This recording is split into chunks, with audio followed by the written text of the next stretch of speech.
కామారెడ్డి జిల్లా బెక్కనూరు మండలం కంచర్ల గ్రామ శివార్లో మహిళను హత్య చేసిన కేసులో ముగ్గురిని అరెస్ట్ చేసి రిమాండ్కి తరలించినట్లు డీఎస్పీ నాగేశ్వరరావు తెలిపారు.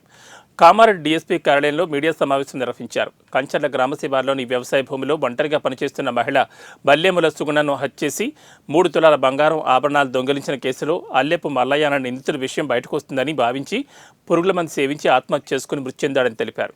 మిగతా నిందితులు నవీన్ ప్రసాద్ సాలవలను అరెస్ట్ చేసి రిమాండ్కి తరలించామన్నారు. నిందితుల వద్ద నుంచి 3 తులాల బంగారు ఆభరణాలను, ద్విచక్ర వాహనాన్ని స్వాధీనం చేసుకున్నామని వెల్లడించారు. కేసు ఛేదించడంలో చాకచక్యంగా వ్యవహరించిన పోలీసు అధికారులను డీఎస్పీ అభినందించారు.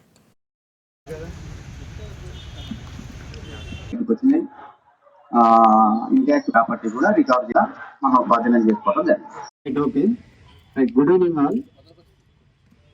సో ఈరోజు ఈ పత్రికా సమావేశానికి ముఖ్య కారణం మనకి కామారెడ్డి సబ్ డివిజన్ పరిధిలో బిక్నూరు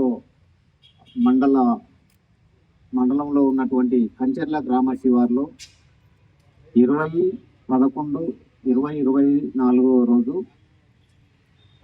సాయంత్రం అందాజా 3-3:30 ప్రాంతాల